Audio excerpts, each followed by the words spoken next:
Good evening, everyone. You're all very welcome to this evening's webinar titled Getting to Grips with the Summer Wedge on PastureBase Ireland. My name is Joseph Dunphy, and I'm delighted to be joined once again tonight by my Grass 10 colleague, John Douglas, and Micheal O'Leary, the coordinator of PastureBase Ireland. We're also delighted to be joined on tonight's webinar by Dairy Farmer and 2021 Young Grassland Farmer of the Year, Philip Tyndall from County Wexford, and Beef Farmer and 2021 Drystock Grassland Farmer of the Year, Aidan Maguire from County Meath. So just a little bit of housekeeping again before we get going here tonight. This webinar is being recorded, and if you want to look back at it, over the coming weeks or months, if someone misses it tonight, it will be if you Google Teagasc Grass 10, and on the left-hand side of the page, you'll see the webinar subheading, and the webinar and the slides from it will be available there in the next week. There's also a Q&A box in the bottom left-hand corner. So if you have any questions for any of our panelists tonight, don't be afraid to get involved. So I suppose the purpose of tonight's webinar, we get into the middle of it, look at, I suppose the key take home things is we want people to, why grazing the correct grass covers. It's so important for, I suppose milk yield, keeping milk yield high on dairy farms, but also, on dry stock farms, beef and sheep, to drive average daily live weight gain throughout the summer months. Micheal will then give us a quick update from PastureBase Ireland grass growth figures so far for 2022. We'll have a quick look then, I suppose, at understanding the key terms on your PastureBase wedge. And, I suppose when you get very familiar with them, to have confidence in making the grazing decisions, as you walk your farm weekly. And we'll have a quick look then towards the end at the fertiliser recommendations for the remainder of the year for clover and non-clover swards.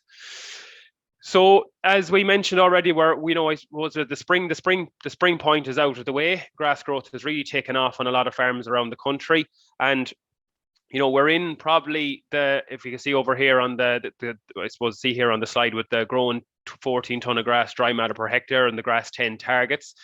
I suppose, we're coming out of after coming out of the stage in spring, we grow about 10% of the grass on farm, and we're moving into the main grass growing season where about 60% of our grass typically grows. So, the grass targets is to graze about, 1,400 every round for, an average of a 20-day round for between 2 and 7, rotations throughout the summer. So again, as we said, it's 60% of the grass we grow on the farm. It's hugely important that we get it right in this key period. And John is going to go through in a few minutes, some of the key targets and how PastureBase can help you to maximize this. So just before we get into it, I suppose Philip firstly and Aidan then, I'd like to welcome you on the webinar tonight, and I suppose fresh from your victories. In the Grassland Farmer of the Year competition there a couple of weeks ago. So Philip was the Young Grassland Farmer of the Year, and Aidan was the Drystock, the Beef Farmer, Grassland Farmer of the Year. So Philip, I suppose maybe just ask yourself first. I suppose congratulate you on winning the award, and I suppose how did it feel to win the award? Yeah, no, it was brilliant to get the award. Just to be recognised for the farm and the family and the work my parents have put in over the years, to get to where it is like to now. It's not just all my own work. I suppose so. Yeah, it's great to get it. Yeah. And I suppose I'll throw it to yourself as well, Aidan. From chatting with John, there's a lot of improvements gone on in your farm over the last few years. So, congratulations on it. And again, how did it make you feel? And what did you spend the 3,000 on?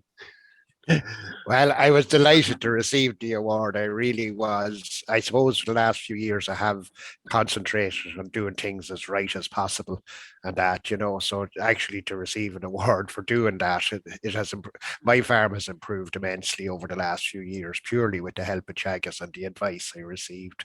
So I spent the money on a fertiliser spreader. At least you're honest anyway. So. Yeah. Good stuff. So look, without further ado, Micheal, we keep moving. I'll throw it over to yourself. Perfect, Joseph, and good evening, everyone.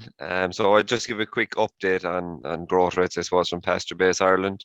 So from the grass growth curve there displayed on the screen, I suppose current growth rates on dairy farms are about 62 kilos of dry matter per hectare. So again, that's about 15 kilos above demand. So look, there is a bit of a surplus on beef farms at the moment, or dry stock farms at the moment. And I suppose a growth rate roughly of about 65 kilos on dry stock farms, again, well above demand. There's roughly, if you want to move on to the next slide, Joseph, please. There's roughly about 2,500 covers coming into PBI every week, which is great, and more people measuring each year. And if we look at, I suppose, the amount of grass grown year to date, and compare it with 2021, we're about 100 kilos of dry matter per hectare ahead in 2022 compared to 2021. I suppose if we think back to May 2021, I suppose it was much slower growing, and I suppose the weather wasn't in our favour, I suppose. So roughly, I suppose the average PBI farm would have grown about 2.5 tonne year to date in 2022. And then just look at, I suppose, for the next few months, I suppose, look, the big tools in PastureBase Ireland, and we'll be going through them more later. Is number one is your grass wedge. Number two then is probably your planner, your weekly planner. Then number three is your projected wedge. So all three options are available on the browser and as well on the offline app. So I think, Joseph, I'll give it back to yourself, and we'll keep motoring. Great stuff. Okay, John, you're just going to come in here, John, and I suppose bring us through the next few slides on, I suppose, grazing the right grass throughout the summer months. Yeah, thanks, Joe. Thanks, Micheal. Thanks, Aidan. Thanks, Philip, and thanks everyone for joining us tonight. So, just back to basics, I suppose. Look, there's an awful lot of money at stake here when it comes to summer grazing management. You'll see now in a few minutes what I'm talking about. The difference that we can make between getting animal performance from good grass versus poor quality grass is a lot of money, and we want to help you capture some of that tonight by using the grazing targets. So we're just looking at the ryegrass plant and how it grows. So we start on the left hand side. We can see the grazing height there. That's at your 4 centimeter residual. And what's happening then is each week it's producing a new leaf. So you can see after week 1 there's one new leaf, week 2 2 new leaves, and then coming into the third week we're at the 2.5 to 3 leaf stage, and that's when we want to graze it. So we can see here at the bottom here, graze at the 2.5 to 3 leaf stage. And at that stage, then we're the reserves in the plant. So that green line underneath the grass plants, you can see that the reserves have dropped after it's been grazed, and they're built back up at this stage. So what's after happening here is that when the grass plant has been grazed off, it requires energy, obviously, to get going again. And because there's no leaf on the plant, it obviously can't get it from photosynthesis. That's how it usually generates its energy. So it has to come from the reserves in the plant. So that's in the root, it's in the residual, and it gets up and it pushes this new leaf up. And once that starts to grow, then now the plant has some reserves in the root, and it also then has the solar panel. It's the first leaf to grow more grass. So when we say grass grows grass, this is why, because the bigger the solar panel you have, the more energy you can generate. So it's sort of spiraling, and this week it's probably spiraling out of control on a lot of farms. So if we don't act, we're going to run into grass quality issues.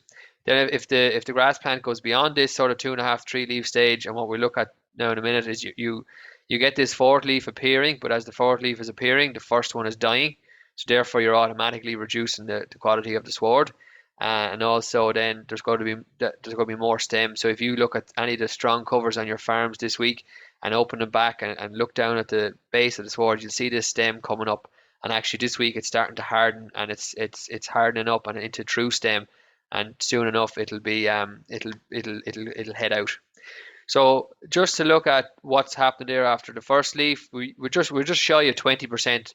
So if we think of that cover of 1,500 kilos of dry matter per hectare, which is about 9-10 centimeters of grass, we're looking at about 250 kilos of dry matter coming in the first week, in the first leaf. About 500 then is added on in the second week, so we're about halfway there. Once we're into about 14 days, we're about halfway there, and the last week then it doubles. So it nearly doubles every week. If you want to say 250 to 500 and then 750, it's adding on another 750 in the last week, and we're getting then by the third week we have a cover of 1500. So grass is doubling every week. And I suppose if it was growing the same rate the whole way through, if that was a straight line, grassland management would be very easy because we wouldn't have the problems that I suppose we have this week, we'll say. So yeah, so as they say, there's as much grass grows in the last 7 days as the first 14. Okay, so that's how the grass plant grows, and that's why it's going out of control at the moment.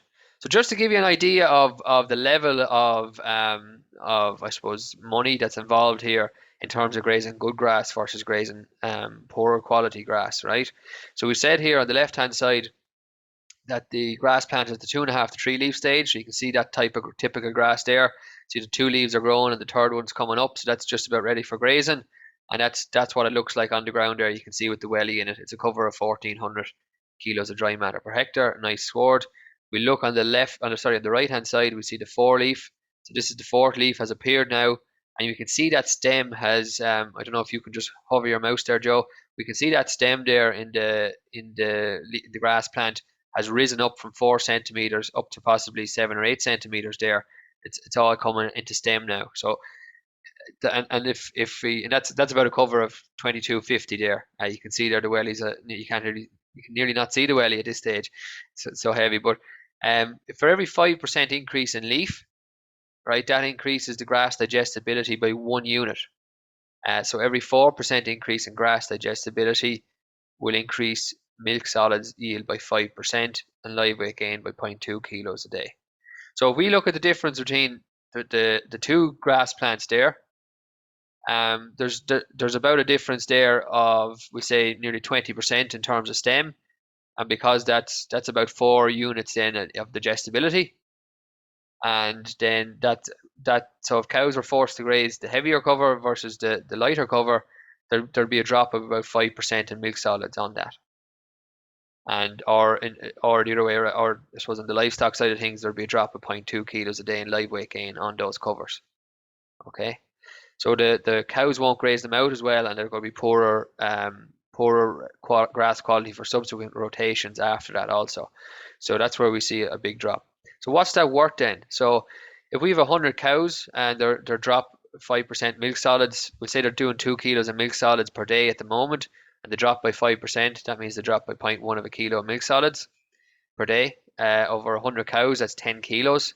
And the kilo of milk solids is worth about €6 at the minute. So that's about €60 a day for 100 cows. It's what it's costing to graze the wrong grass versus the right grass, or about $4.20 a week. Okay, if we look at the cattle situation, the same scenario. They're basically down 0.2 kilos a day in live weight gain over 100 cattle. That's 20 kilos.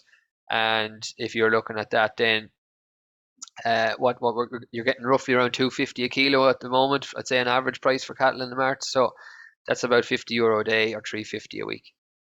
And that's actually enough fertilizer to pay for half your fertilizer for the rotation. Sorry, enough money to pay for half the fertilizer for that rotation.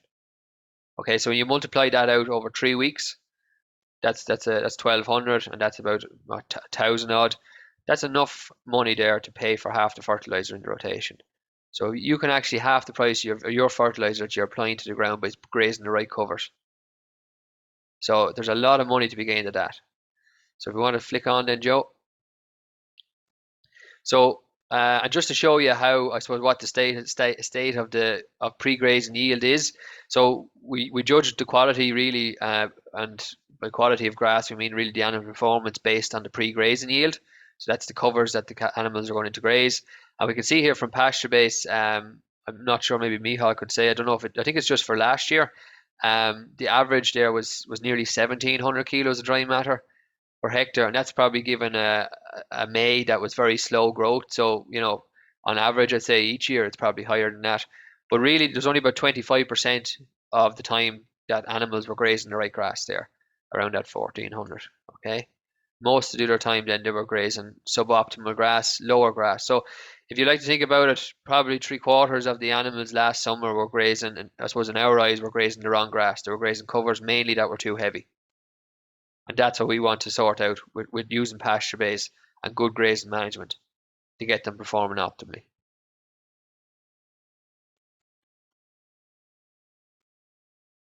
Yeah, so just that's the thing. Like, you know, if you take people measuring on pasture base, like we'd be hoping that they're making decisions. So doing nothing is expensive, as we can see.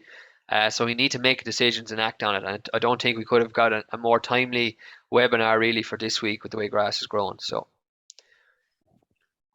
Perfect, John. And And just may, as you said yourself, oh, sorry, go on, Micheal, go on ahead.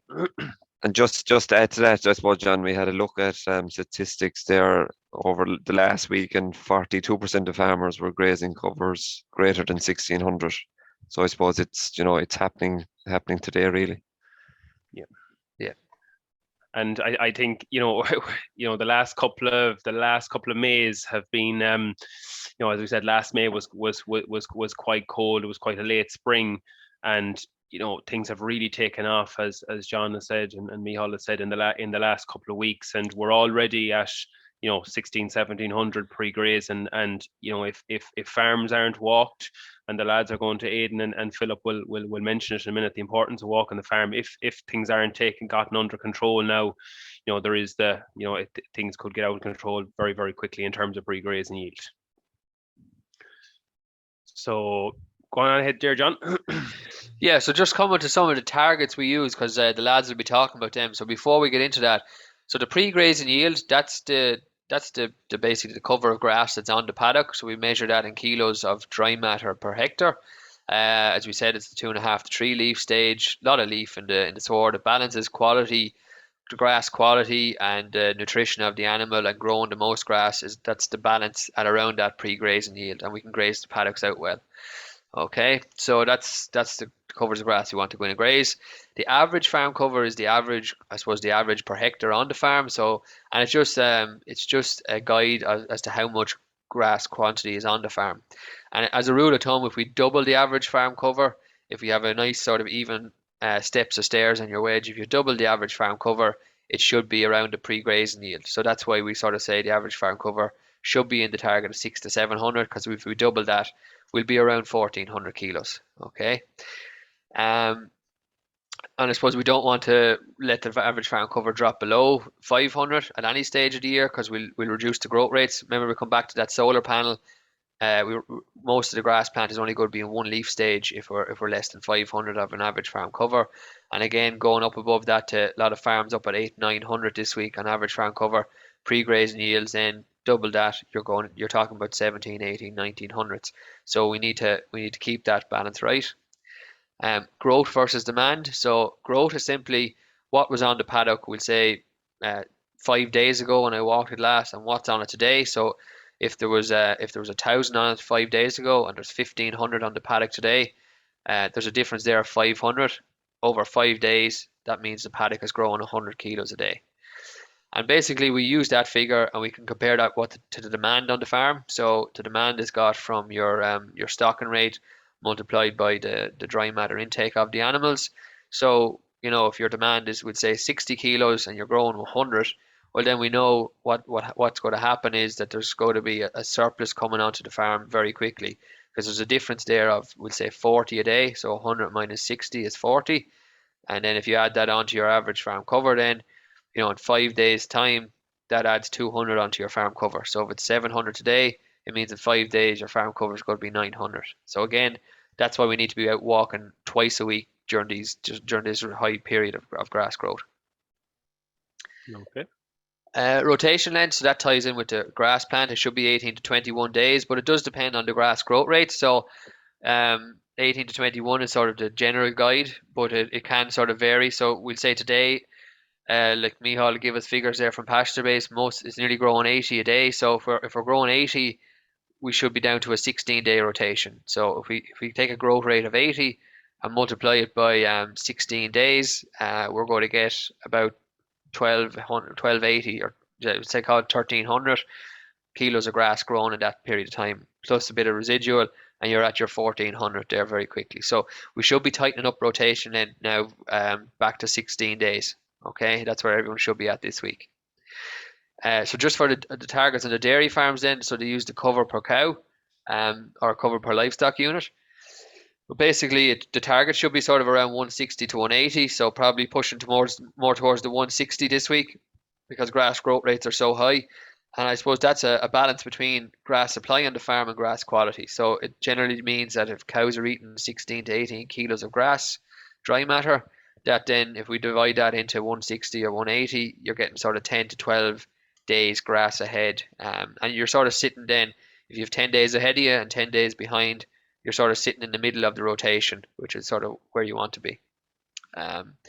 So if we get the cover per cow multiplied by the stocking rate, we'll come up with the average farm cover. So again, we can just see that example there, the 160 versus the 220, where the average farm cover is, and obviously the higher the average farm cover, the higher the pre-grazing yield. So and then just it's a similar figure, but it's just for dry stock farms, because the livestock units on the dry stock farms sort of tend to eat a lower amount, so it's just that's why it's slightly higher as well. So the demand is generally a bit lower, so you can still carry more days ahead, but have the right pre-grazing yield. So this is all about having the right pre-grazing yield. That's what all these figures add up to. If you get them, if you're on track with most of them, more than likely you're going to be grazing the right grass for the whole summer. If you're off track with most of them, you're not going to be grazing the right grass. So you're 12 to 14 days ahead. So if your demand is 50 and you have 12 days ahead, so your demand per hectare is 50 kilos per hectare, and you have 12 days ahead. 12 times 50 is 600 of an average farm cover. So you can see that sum there. I've just done it the other way around. So you basically get your average farm cover and divide it by your demand per hectare, and that gets you your days ahead. Okay. Perfect, John. And I look at there's probably people on the call here or on the webinar tonight that'll be very familiar with, you know, the grazing targets, and there's some people who won't be, and you know, maybe it's fairly new. So I just advise you maybe take a quick picture of this slide in front, and that if you're completing a farm walk over the coming weeks, compare, say, on the dry stock side where I am compared to the 12 to 14 days ahead, or if you're on the dairy side where you are compared to the 160 to 180 per livestock unit. Yeah. Okay. I should say just before we get, if you have any questions, just to write them in there, and we'll answer them as we go. Thanks. Good stuff. So look at Philip. We might get stuck into you here in terms of looking at some of the, I suppose, the farm performance over the, you know, for 2021. So just first of all, Philip, I suppose, will you briefly describe for everyone on the webinar your farm system? Yeah, so we're spring milk. We would have previously been split calving, but we're focused on spring milk. So we're grass based with a bit of meal. I suppose probably a little bit too much meal, but yeah, we start calving there late January, and we're trying to get them all calved up before we start breeding in late April. That's pretty much us. Okay, and just in terms of you know, a milking platform size and the stocking rate on it, there kind of throughout the year. Yeah, so we're 38 hectares milking platform, and we're stocked at 4 per hectare this year. We have some outside ground and we're contract for as well, so that's helps us out with our stocking rate for nitrogen allowance. Okay, yeah, perfect stuff. And just in terms of you know, the annual tonnage there, there's, you know, just shy of 15 ton being grown. You know, how long are your grass measuring? You know, when did you start on your grass measurement journey, and you know how many years essentially has it taken you to get to where you are? Yeah, well, I suppose I'm home. I finished Kildalton in the summer of 2013, so I'm home full time since then, I suppose. But I've been around a bit before then, I suppose, helping out. But I probably properly got stuck into the grass measuring around 2013. So we're at it to go to 9 years properly, I suppose. And my dad before me would have been quite good at grass, so it's there in the background, I suppose. We put a proper structure in place, I suppose, to it all, and that made a massive difference to what the farm can actually carry and stock wise. Yeah. Okay, and I suppose as we move down through what's in front of you there, you can kind of see the number of grazings per paddock. So when we had the target at the very start of the webinar there of the 10 grazings per paddock, you know, there's 9.8 being achieved on this farm. And then, you know, the pre-grazing yield, you know, I suppose, Philip, were you much higher than this, you know, in previous years? And how have you got this down to 1434? Yeah, aggressively walking the grass. We mightn't record every grass cover, but when we walk for the cows here. So you're walking through paddocks to get the cows, and you're seeing what's happening in day to day. So if you see a paddock that's in line to be grazed in 2 days' time, and it's already at 1500, that's taken out. If there's grass there, surplus grass there on the wedge, you nearly know before you do the walk that you're going to have grass to take out. So it's kind of being on top of things, and walking every 5 days mid season, and walking the farm outside of that as well too, like during those 5 days where it wouldn't be recorded, getting the cows, that sort of thing. So we're seeing grass quite often and seeing what's happening when things change. Yeah, perfect. And again, look, I'm going to skip to your farm cover report there now in a second, but you can see there the number of farm walks per year is 38, and probably the average person on PastureBase is probably doing somewhere between 15 and 20. So again, why Philip? Why essentially are you doing all these walks? What is the benefit to you? Yeah, well, I kind of see it's similar to milking the cow. It's kind of essential for us here. Anyway, I feel there's such a difference in the cows when they get the right covers of grass, and you're keeping the covers right ahead of them. You're able to generate a bit of silage then for the shoulders when they can't get out. And yeah, I just kind of see it as essential with milking cows that we're walking the farm and getting the right feed in front of them all the time. Yeah, perfect. And look at Aidan. John will get to the Aidan there in a few minutes. Aidan, again, a very big believer in walking farms, walking his farm and entering grass covers on PastureBase, a lot during the year. But if we look here on the screen in front of you, on the left hand side we have Philip's farm cover report. So as you can see on the bottom there, the farm has been walked, or grass measurements done 38 times per year. Okay, and over here on the right hand side, I have a sample farm just off PastureBase who was completing 19 walks per year. So if we come across here, and we would always be, I suppose, big pushing walking your farm in the times of the year when grass is really beginning to move on farm, and when grass can get out of control very, very fast. So Philip, there in terms of April, May, June, as you said, doing exactly as you said, six walks there per month, so roughly every 5 days throughout April, May, June, and again dipping off a bit there in July, again five during August, the important month again in terms of building grass for the back end, and then September, October, and totaling then with 38 then for the year.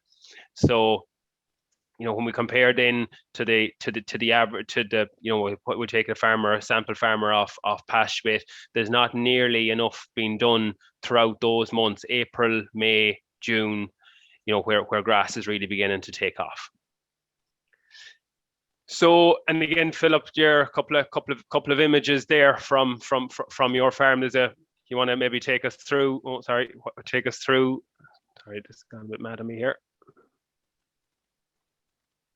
There's a bit of grazing here, and earlier in the year in the middle, this was a long acre, was it? Yeah, gathering an extra day on the spring rotation planner, I suppose.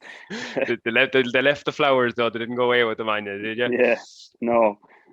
And I suppose the picture on the right there, you were mowing a bit of surplus. We'll get to it in a couple of minutes, but you have some surplus knocked on the milking platform.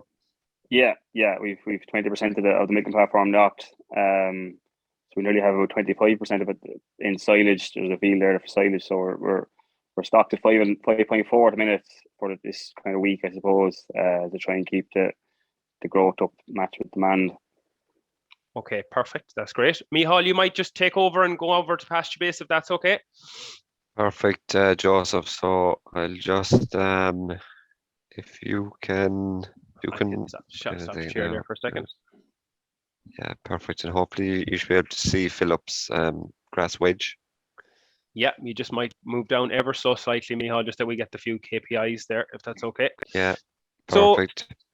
So Philip, if you complete your walk on the app, and you come into PastureBase. You know, this is your wedge in front of you. What are the few things that you are looking at directly here when you come in? Pre-grazing yields on my top paddocks and cover per cow. So you kind of see what up until the middle of the wedge, what's ahead of us. And anything that's kind of hitting the 1400, if it's not going to be grazed in the next day or two, you're really looking at taking it out if you have enough grass coming behind. That's where we're at the minute. Like, yeah. So as you said, you have about, you know, what do you say, about 15 or 20% of the farm closed off this week. Strong growth rates there of 98, and the stock rate pushed up to 5.4 for this week. Where do you expect that to be in the coming weeks? It'll definitely be around 4.5 plus. I'd say just we'll be taking a paddock or two a week. Say if we're going forward for the next 2-3 weeks, definitely. I'd say just to keep the thing right. Yeah, and I suppose, Philip, maybe for people who are on this call tonight and are new enough to PastureBase and just aren't fully, I suppose, convinced that when they do their weekly walk in terms of maybe making that decision or trusting the figures, you know, you might explain maybe, you know, at a time or times, or, you know, does it happen often where PastureBase is telling you have too much grass and you don't believe it, and all of a sudden then you're swamped, or, you know? Yeah, well, I suppose I wouldn't have trusted it as much as the start. But over time, we've gotten to know the farm, and we've history built up on PastureBase, so we know we have a good idea what our growth rates are going to be for certain periods. And if the weather is right, like it is at the minute, like there's rain due next week, so I can't see growth rates backing off much at all. It'll definitely be around 100 kilos for the next week coming forward. Anyway, I suppose just the years of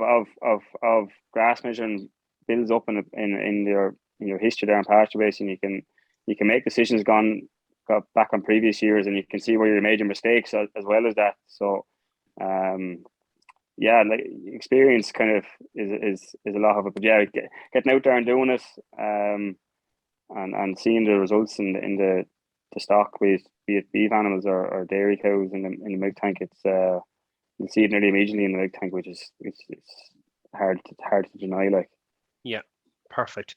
And Micheal, I suppose, you know, you might just project forward Philip's planner there for a minute.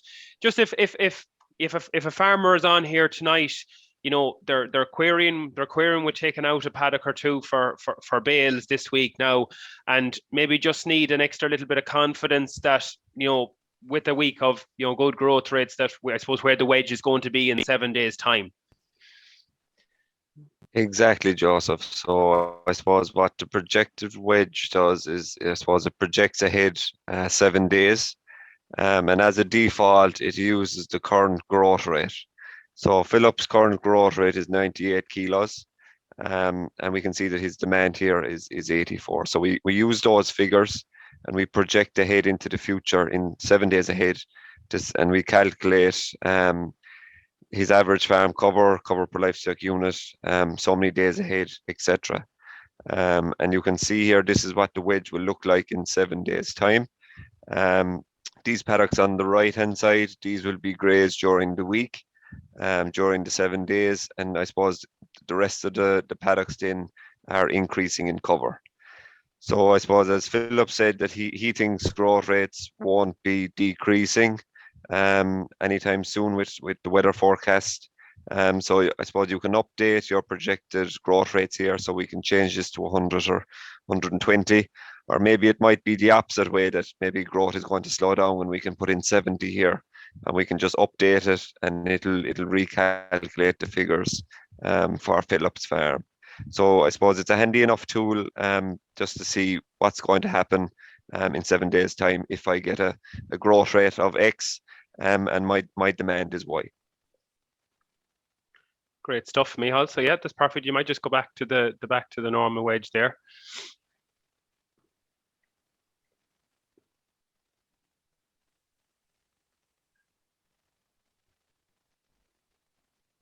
And just in terms of Micheal, you might just do it for there. If a person if a person there has a cover per livestock unit, say we'll take for instance that figure there, it's at 140 there at the minute.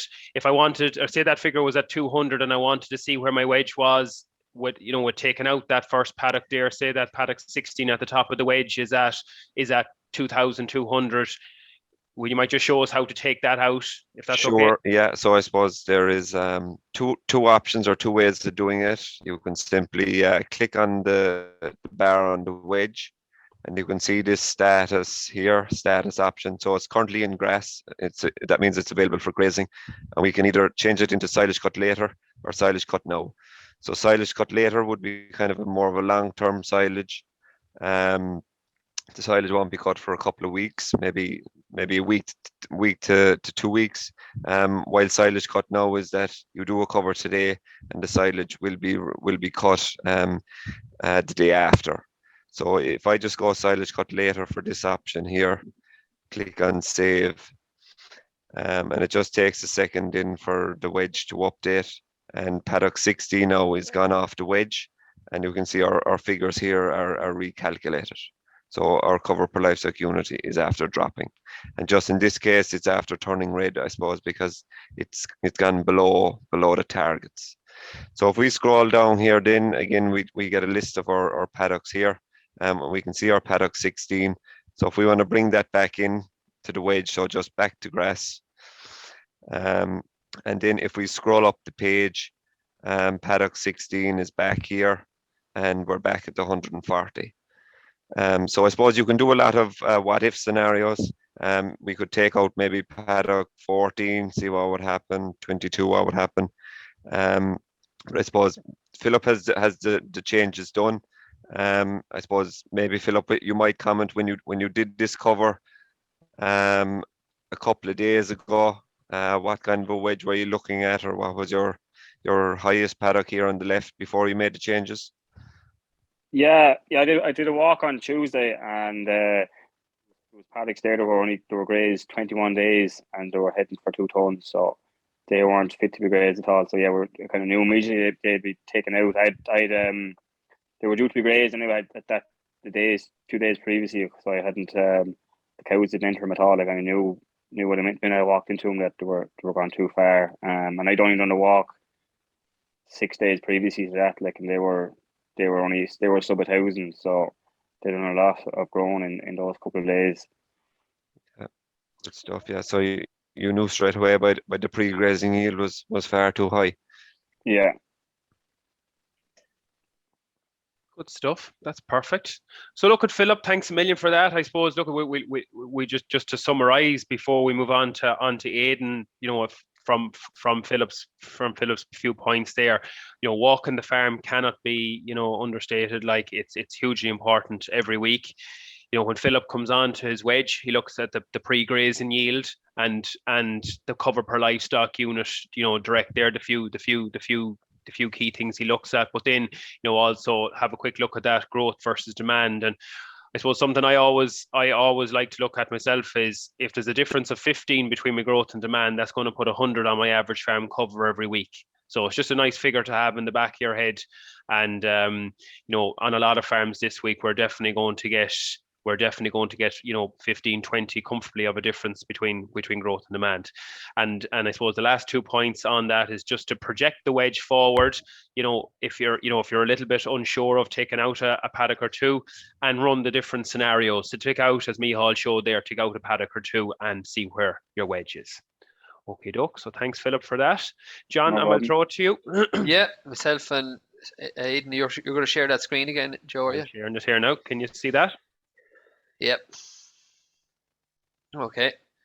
Right, Aidan. I suppose myself and Aidan know each other because we would I suppose I facilitate the Grass 10 group with the local advisors there, me, David Argue, and Edward Egan. And I suppose, Aidan, what changes have happened on your farm over the last 3 years or so, with regards to, I suppose, just the whole farm in general? And Well, I suppose the first thing I did was I joined up with Green Acres. That was the Green Acres program, and that really focused what I was at. And then with joining with Green Acres, I also joined up with the Grass 10 team, which was, I'd say, one of the best things I ever did. Thanks, John. And so from there, like it has put values on the work I do and what I'm at, and I can quantify what I'm at, and I measure now so regularly just to make myself happy. I know what's there. I know it's at the tips of my fingers whenever I need it, and the farm has improved immensely just purely by the measuring and knowing what's there and utilizing it properly. So Yeah. So what I suppose if you're going out now this week and you see the grass growing well, what does that mean for your farm? I suppose. it means I'm very happy, first of all, John. And then after that, it's what paddocks am I going to take out? That's just the way it goes with me. You know, I work in very short spurts, shall we say, that I do my regular grass walks and I make new decisions every time based off the grass walk, off the covers that are there. I don't use the projector on the pasture base. It's something I will use now after seeing it demonstrated there. But I go out, I see me, find me grass growth and make my decisions off that. So if the grass is growing more than you're eating it and you have heavy covers there, their paddocks are gone out. Everything goes out at over 1600, almost everything, unless growth is dropping or weather is poor or something like that. I might strip graze them if I need them. But even this year is a bigger, it's more refined. What I'm at now is even more refined than what I was even at last year, in the sense I have more knowledge and I can use it. I can use it better, I suppose. I have more confidence using it. Very good. So just to run through, like you're growing nearly 14 tons of grass there last year, and that was probably hit with a little bit of drought as well last summer because you fed some silage last summer. Most of that 14 tons is coming out of is being grazed, sorry, and you're achieving between your grazings and silage cuts on your home block there 9.5, was it 9.2 or something grazings per paddock. And that's coming over nearly over 300 days. Like there's 310 on that, but I know some of them are sort of half days as well. But yes, yeah. At the start of the year, so you've a nice big long grazing season. You're getting your grazing rotations in. You're grazing the right covers. We can see the pre-grazing yield there is bang on the money there at 1463 for the summertime, which is what we were talking about there at the start of grazing covers of 1400. And the fertilizer use then last year, it was 239 kilos of nitrogen per hectare in total, so that's including organic, and then you can take the bit of organic from the slurry out of that as well. Right. And I suppose all that then, Aidan, is lining you up that you're actually achieving nearly 3 times the national average in terms of the beef output of kilos of live weight per hectare. So I suppose is that. Why is that level of output sustainable on your farm, I suppose? I would say like that, the quality of the feed, what they're eating and how long they're actually out eating it. The long grazing season really the fact that I go out towards the end of January, by the end of March, cattle have 50 kilos on them, and they're already in a way of thriving. So that when the growth does come, they're really, well, I won't say to really take off, but they do increase fantastically. So, and you just put it like, I suppose, if you explained it there, like you sold some cattle last autumn, we'd say off grass. They were getting meal, but they were sold off grass. What way did you put it yesterday? You're selling 24-month-old cattle now. Yes, yeah. When I originally was at, I used to sell 24-month-old stores at about 450 kilos, and I'm now selling 24-month-old beef at 630 kilos. So that's literally the difference. And the main difference is the grass. I know there is the proper use of meal too, but it's basically all done off grass. Yeah, so that's a big turnaround, isn't it? Yeah, it's huge. It's huge, and I see it too. I still feel like a novice when I see it happening, and wonder how did I do that? I must write it down. Yeah, and look, and you can see the effort you're putting into it. 58 farm walks last year. You know, that's nearly you're nearly an Olympic gold medal for that now, I'd say. And so, but like it's paying off. Like you're getting animals there, an extra 200 kilos on them at the same age for better grassland management, really. Yeah. Yeah. Yeah, well, So, I started doing the farm walks as a, a form of exercise, and then I grew to love knowing what was there. So I said, like the farmyard is the kind of gearbox, but the fields are the engine, you know, like, and if you don't look after the engine, you'll have nothing, you know. So I get out brilliant. there and I keep checking it, and you know, and even I did a grass walk this morning, and on Sunday I had growth of 110, and today I have growth of 117. So I had no problem taking out paddocks today for silage. Yeah. There's no, you know, And you have your own equipment for that as well. So that helps. that's it does help, and I can take light covers at minimal cost. So I suppose it is an advantage in my system. Yeah. Perfect. Right, so we might move on then. Micheal, are you going to share the wedge on the app? There's an example of Aidan's graze outs and what the cattle are going into. So, so Aidan, what's the story? So you've high growth rates at the minute. What's been going on at your place for the last couple of weeks? How are you staying into, you know, those covers that are under 1600? What's happening? I'm taking them out as silage. Like they're not. Some of them are cut. There's 4 paddocks cut at the moment. 3 of them are stitched in with clover, and I'm reducing the fertilizer, going back onto them, like, because the growth is so good. I'm not panicking. I'm not lashing out the fertilizer. There's no So when you need. say reducing, where are you going with, and what are you going with now? I was going with average about 23 units after each grazing last year. This year, the plan is to stick with 17 units. I know it's only a figure, but I did want to reduce my fertilizer. I got the feeling that maybe I was going a little bit heavy with it, and with the price of it this year, you know, every little bit counts.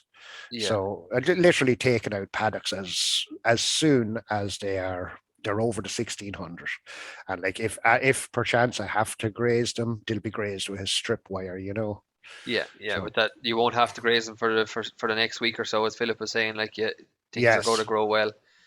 yes, yeah. And why you, like, I suppose from Drystock farmers' point of view, some of them might be saying, "Jesus, things are growing so well. I'm going to stop fertilizer now." Why not? Like, Well, I won't stop. No, I need to grow a lot of silage. I'm out of silage from the winter previous, so I need to grow a lot of silage this year. I am quite heavily stocked, and that, so I hope to make maybe over 200 bales off maybe 250 bales off the or the grazing block. So, you know, I will keep the fertilizer with it, but yeah, so as not to waste it, I'll go with the 17 units each round and keep an eye. Like there's always going to be paddocks coming round for the next 2 to 3 months, you know, like, so I'll just keep an eye and start being more selective. very good, very good. Are you just trying to load that there, Micheal, are you?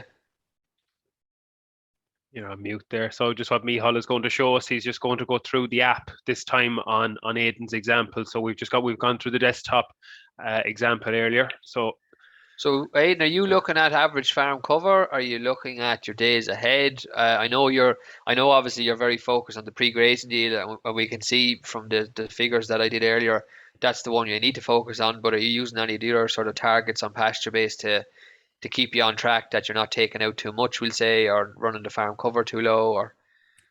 Yeah, well, I would watch the average farm cover, and thanks be to God, the problem is to keep it down rather than let it get too high. It's a great complaint, and that, you know, like a growth rate for the week or for the days in between. That's the one that really gives me confidence. And like, I know from Sunday to Sunday, like, the place can turn inside out. So I have to start doing at least 2 walks a week just to stay on top of it. But average farm cover would be the one I'd look at each time.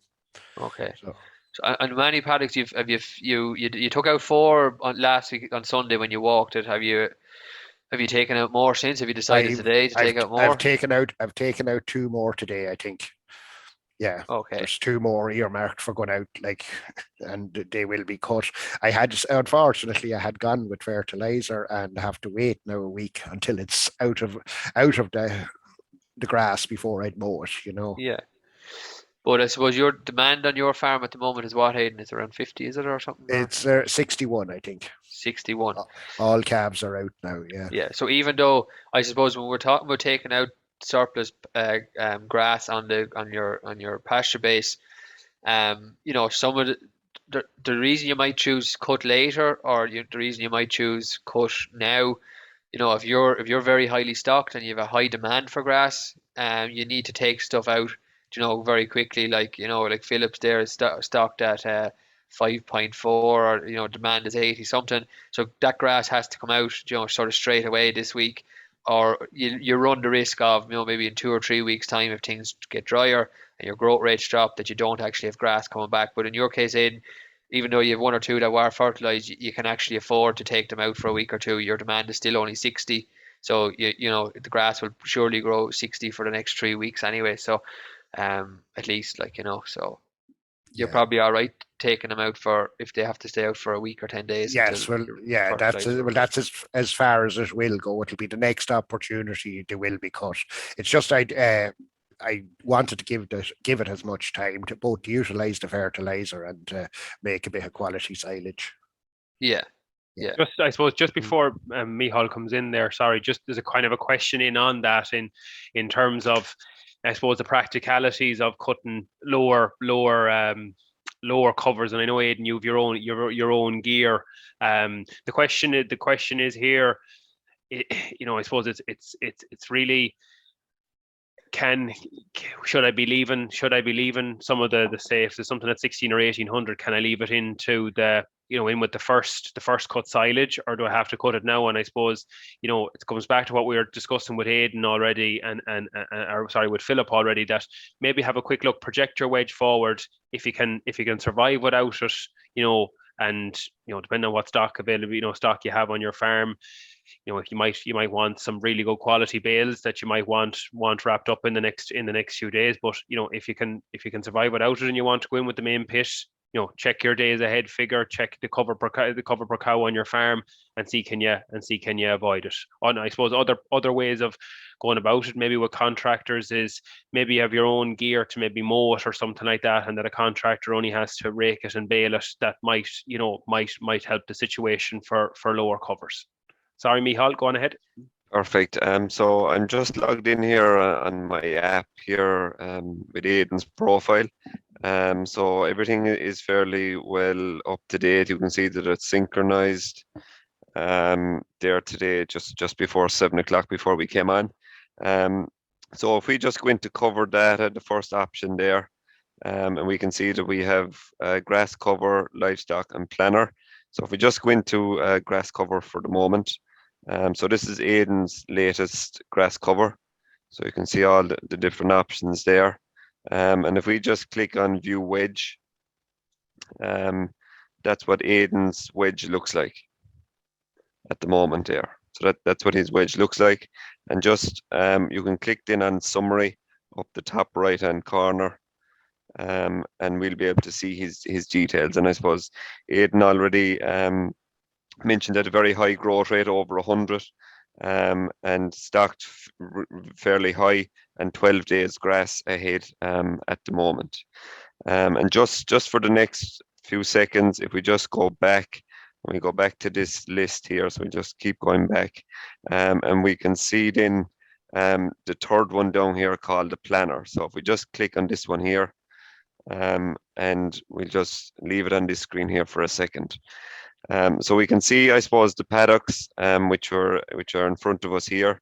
So there'll be the first one there, the pony. The next one is the PFB, and so on down along there.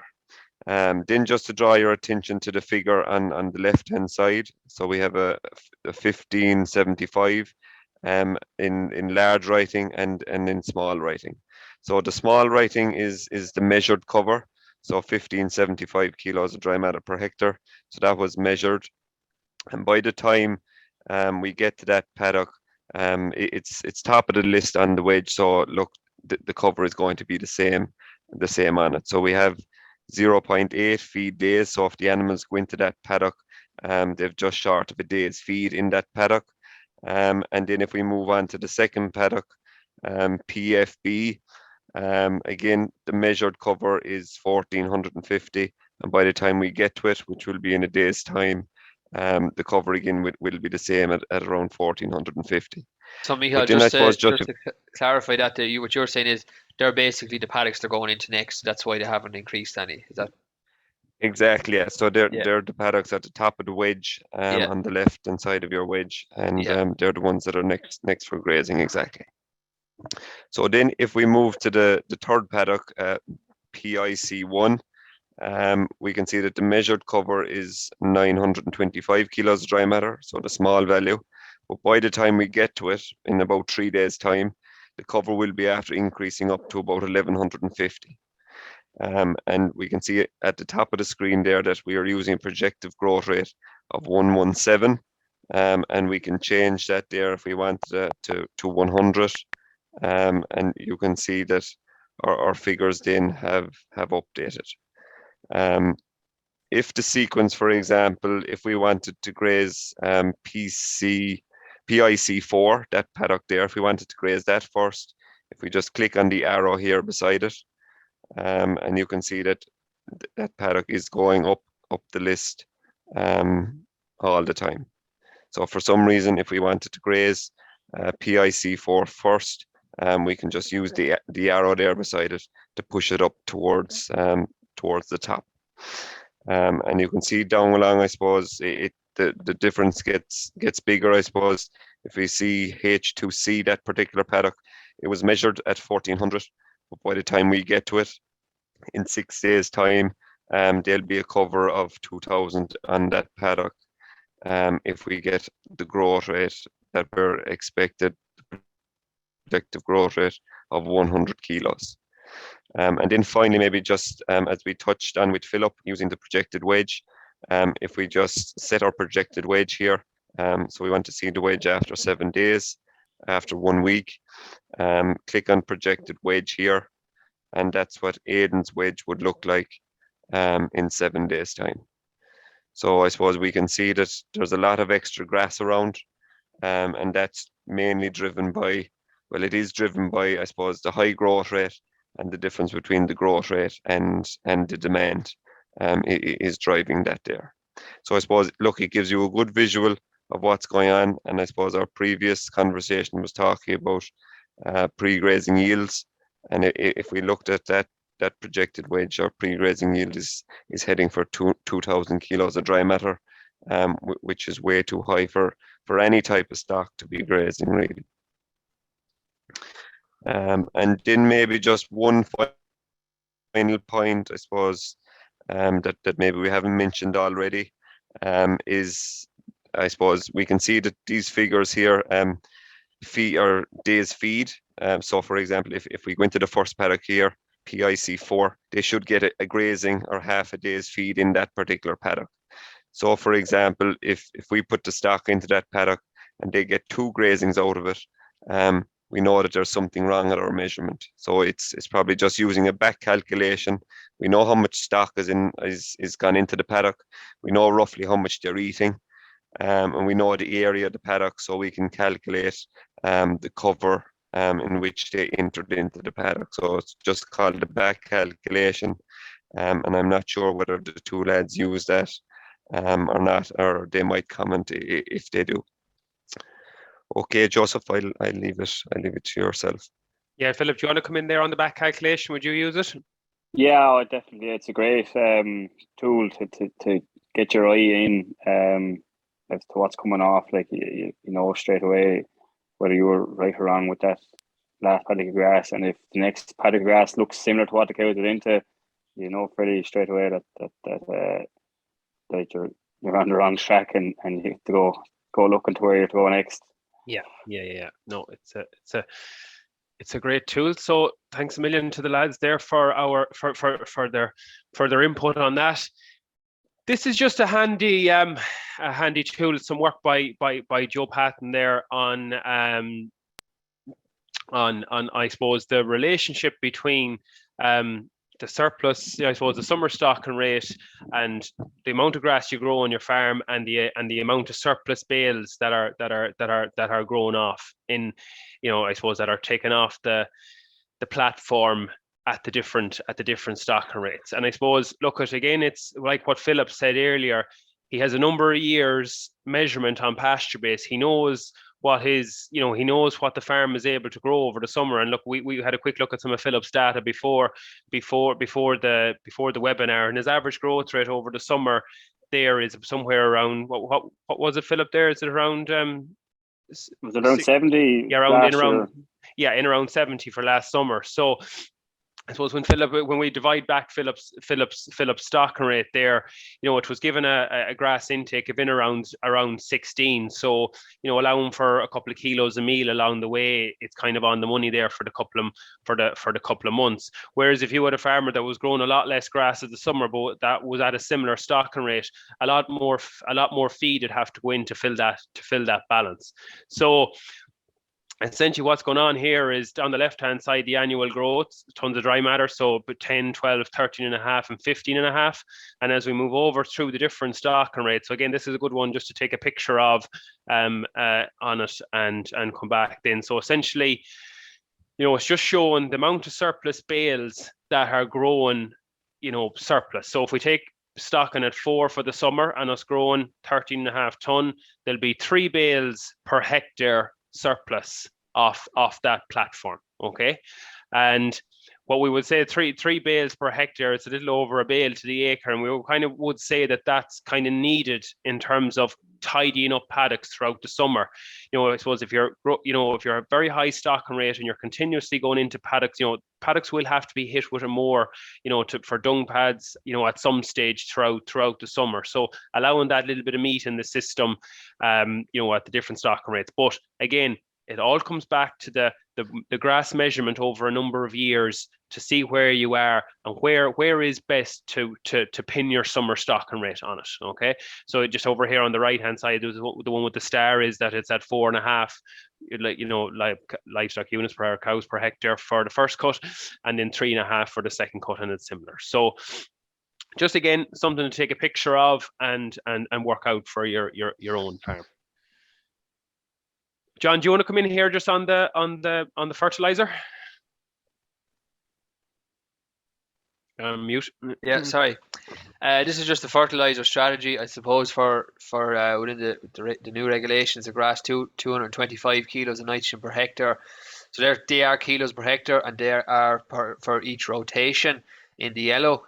So we can see there at the moment you're looking at 25 kilos, it's about 20 units. So if you're on a 20-day rotation, it's about 1 unit of nitrogen per acre per day, and that's roughly what we're sort of saying to go with. Like, so adjust your fertilizer rates sort of nearly to according to what rotation length you're on this week. So if you're slightly tighter of a rotation length, maybe you could afford to cut it a bit tighter down to 16, 17 units, and maybe if you had to lengthen it out for whatever reason, you could you'd probably still hang around the 20 anyway, because grass growth rates would be slower down. But so that's what we're trying to look at, and going into June, July, maybe cutting it back a bit more, because probably, I suppose, there's a build-up of nitrogen in the ground, because it's getting released this month as well in the background, and also stocking rates will probably drop a little bit towards later on in the summer when some of the first cut silage ground comes back in. So there's probably opportunity there to drop it back even more later in the summer. But we might as well make hay while the sun shines, as they say. So if we're looking then comparing that maybe to grass clover swards, we're trying to target. These are clover swards that have, I suppose, this week would have at least 20% clover in the swards, maybe 10 or 25%. We could afford to actually cut the fertilizer rates back to sort of half of what's going on to the grass only swards. So you're looking at well, it's in sort of 9 kilos, which is about 7 units. But basically, I'd be saying, like, get it down to sort of as low as you can, anywhere under 10 units or around 10 units or so, to try and cut it back. And as the clover is increasing, you could look at maybe even going with some watery slurry or parlour washings to replace some of those rounds of fertilizer on clover swards. So that'll add a little bit of P and K as well, and it also reduce the amount of nitrogen going on to those swords. Look, we're talking a lot about bales, and Philip has 20% of the platform out already, and probably Aidan is heading that way as well if he's not there already. So you know, we don't want to deplete our soil fertility, and one of the most important assets probably that we have on the farm is the soil fertility. So we want to hold it there. And so when we're taking off about a ton of dry matter, so you know, Philip talked about paddocks heading for 2 ton. He's going to cut out for every ton of dry matter. That's about 4 or 5 bales. Okay, so not really. It doesn't matter if it's on an acre or a hectare. We're just talking about a weight here. We're not talking about a cover of grass. We're just talking about a weight. So it's 1 ton of dry matter is equivalent to 4 or 5 bales. You're harvesting about 4 kilos of P and about 30 kilos of K in that. Okay, so you know, if you're thinking of the grazing, when the cows are grazing those covers, most of that's going back on. You know, about 60% of the P and about 90% of the K is actually being going back onto the soil, but we're taking it fully off when we're baling it. So we can look at the slurry. If we're looking at it, the sort of the cattle slurry there in the table below, the P and K, there's 5 units of P and 32 units of K. So we're looking at sort of going with about 1,500 gallons of slurry to replace those 4 or 5 bales, right? So for every 4 or 5 bales that come off a paddock, you need to go with about 1,000 gallons of slurry. Okay. So if you take a paddock that has 22 bales off it, it needs about 5,000 gallons of slurry. And that's not per acre, that's in total. So whether it's a 2-acre paddock or a 3-acre paddock or whatever it is, you took off so many bales, and that's what P and K is needed to replace it. Okay. So, and if it doesn't get it now, just make note of it. Maybe make a note of it on a grazing board or in a notebook or on PastureBase. You can look back on PastureBase that maybe in the autumn time, if you have some slurry that's going out on some paddocks, target it at the paddocks that the bales came off. One last thing to note there, I suppose, on that is the soil water. So the effectiveness of nitrogen in normal slurry is about 40%. So that's how much is available for plant use. When it comes to soil water, so that's 1 to 2% dry matter versus maybe 6 to 7% dry matter on normal cattle slurry. You know, it's real water slurry. It's about 80% effective. Okay, so even though the dry matter of the slurry is maybe only a quarter, the soil water holds the nitrogen better. It's more effective, so the nitrogen is maybe only halved, if you get me. So if you go out with say 2,500 gallons of like, could be parlor washings, could be just watered down slurry or stuff that's running off the yard, etc. You're getting about 2,000 gallons will supply about 8 units. So therefore, that fits in well, we'll say, with putting some out on some clover swords. It sort of fills that gap there. So overall, you're looking at about 1 unit of nitrogen per acre per day on grass only swords, and cutting back to about half of that where clover is about 20-25% in swords, and just replace the P and K. Great stuff. Perfect, John. Thanks a million for that.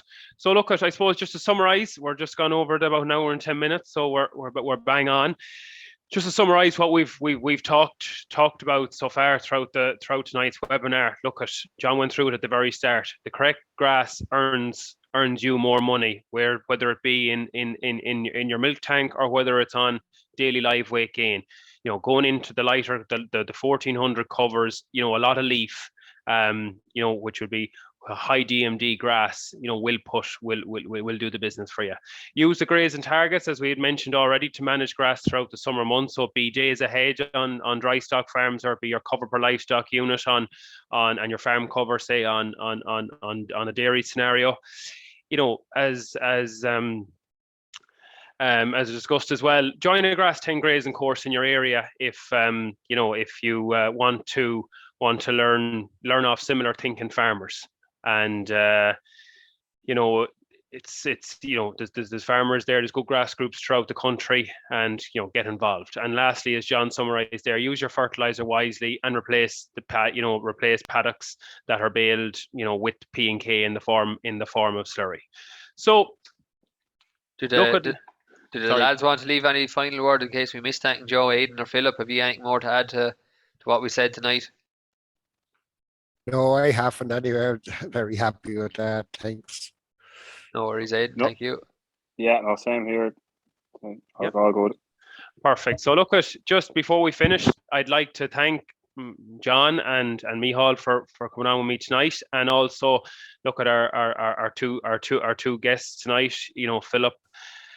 Philip and Aidan, and it's great to have them. They're great ambassadors for Irish grassland farmers, and hopefully throughout the year we'll have Grass 10 walks on their farm. So keep an eye out on the Grass 10 newsletter and on publications for their farm walks later on in the year. So thanks a million, lads, for coming on tonight. And just lastly, to thank the sponsors of the Grass 10 program: the Department of Agriculture, the Farmers Journal, AIB, Grassland Agro, and FBD. I wish you the best of luck with your grassland management decisions over the summer, and thanks a million for coming on to our webinar tonight. Thanks very much. Thanks, lads. Thank Thanks you. everyone. Joseph. Thanks very much, lads. Bad